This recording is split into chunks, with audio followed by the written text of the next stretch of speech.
When you leave your car at night, do you leave valuables on the front seat? Maybe your wallet, your bag, your laptop, perhaps? Of course not, because you know that where you put your valuables could put you at risk. This is why this particular control, Annex A 7.8, exists. Because security isn't all about firewalls. It's not all about cyber security. It's not all about the technical aspects. It's not all about data. This one really is about the security of your equipment and the protection of it. So what does the standard require? What does it state?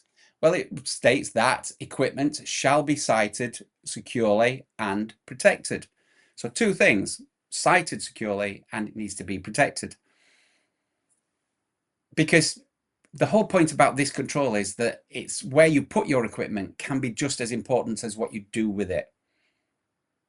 It brings to mind where we went to a client site once to improve their security and implement ISO 27001. And it was a beautifully appointed building on a busy high street.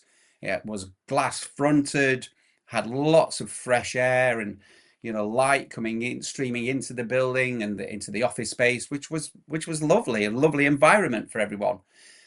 But the desks were lined up against the window so that the screens faced outwards towards the street, meaning that people working on the laptops and the devices and the systems and then on their desks had their backs to the windows, which meant that anyone walking past, casual shoppers, commuters, delivery drivers, competitors, clients, could glance in and see potentially sensitive information on the screens or on people's desks. Now, what made this worse was that there was a bus stop right outside the window. So anyone just standing around outside wouldn't look out of place at all. So potentially their HR records, their financial data, customer records and customer information, potentially everything was open to viewing by anyone.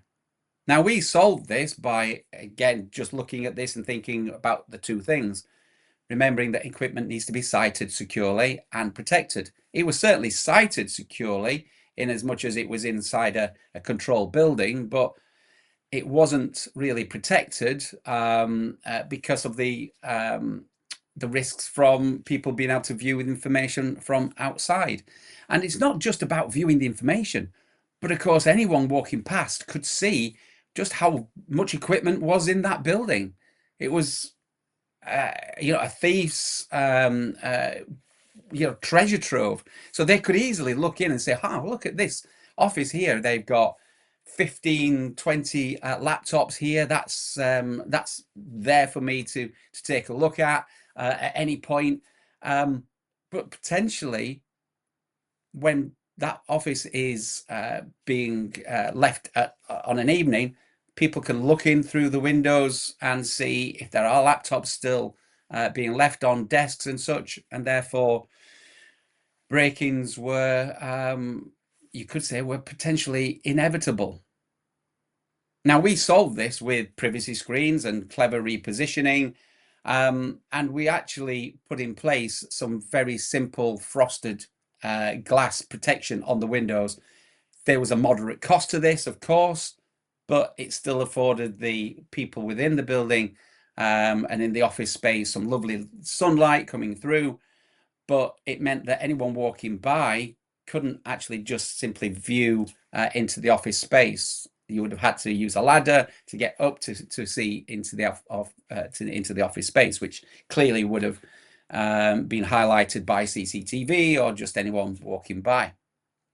Now, we discussed this one previously as well about another client that proudly showed us their server room, which was in the basement, and they suffered a major flood. They suffered a major flood. The building was in a flood zone, and you can easily say that they hadn't really designed the placement of that critical equipment, and certainly it wasn't being protected So clearly, the actual physical equipment itself was able to be damaged when flooding happened. And then there was the company who kept their servers in not a server room, not even the basement, uh, but a broom cupboard. No ventilation, no fire protection, just a tangle of wires next to the cleaning supplies. Now, it's funny when you first see it, but it's also terrifying because one spark, one overheating device, and their whole business could literally go up in smoke. So here's the truth. This control isn't just about ticking a compliance box. It's about protecting your data, your reputation, and your business. So what will the auditor be looking for when it comes to this particular control? And again, they're not just going to take your word for it. They're going to want to take a look around. So when the auditor comes in, you'll want to be able to show them around the building itself. You want to give them either a physical site tour, or you will want to at least do a virtual tour using a mobile device. But they're going to want to see things like a site risk assessment that shows you've identified any particular threats, that any threats and issues have been identified and put on your risk register, like the examples that I gave you, that you might say, well, yeah, we recognize the risk of people being casual commuters and people walking up and outside the building might be able to glance in and see information. We accept that risk, but what we've done is this. So this is how we've tracked this particular risk. But it needs to go on your risk register. The auditor is going to want to see incident logs as well, and that if there have been any incidents, that you are tracking those and that you have dealt with them appropriately. So what fixes have you put in place? They're going to want to see things like physical protection. So what things have you done? So you might purchase privacy screens, you might have lockable server rooms, secure areas just for the siting of equipment.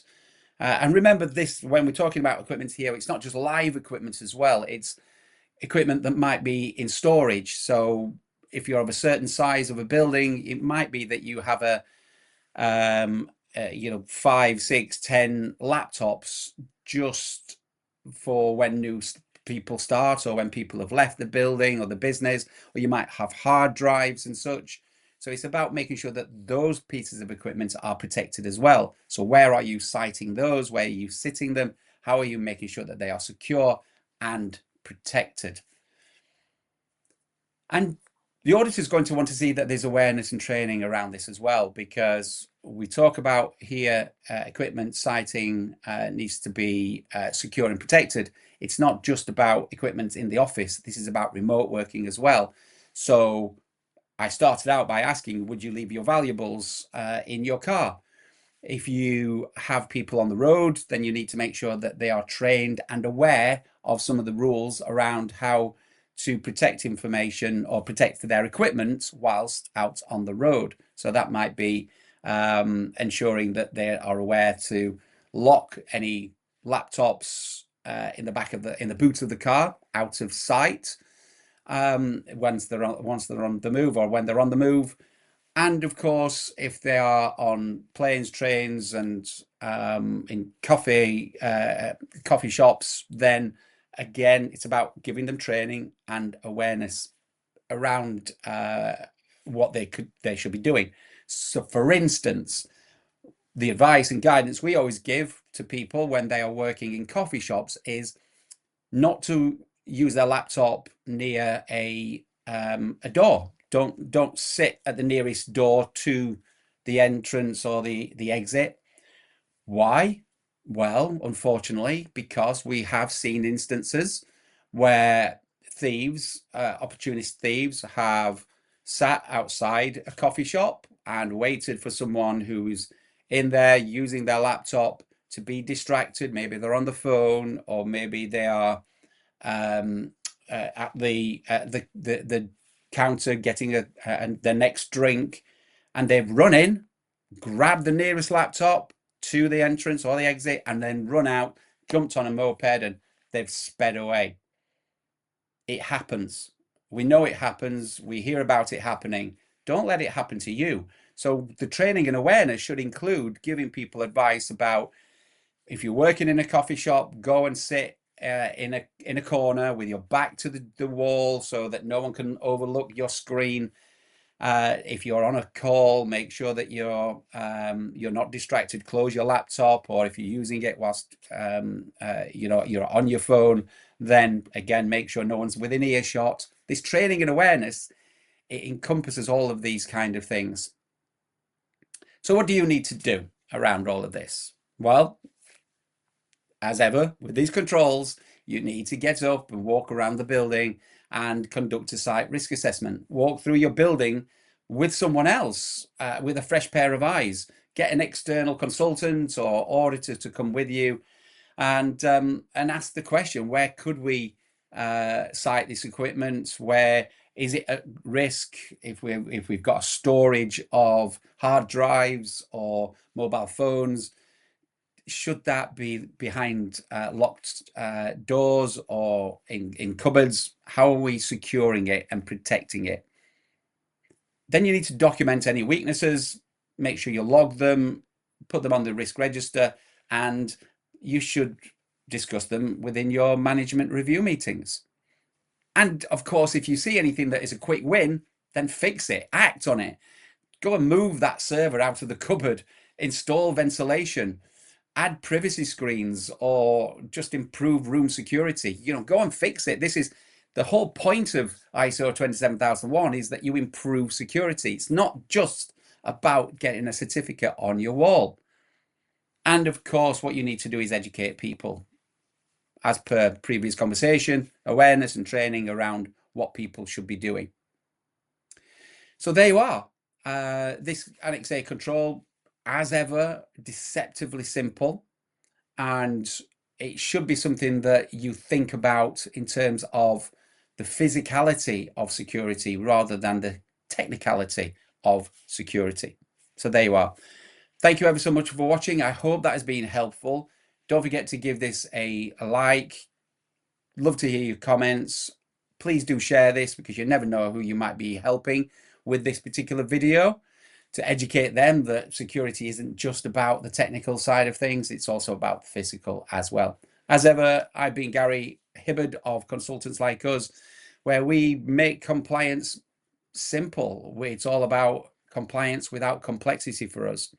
So thank you very much for watching, and until next time, stay well, stay safe, and stay connected. Thank you. Bye-bye.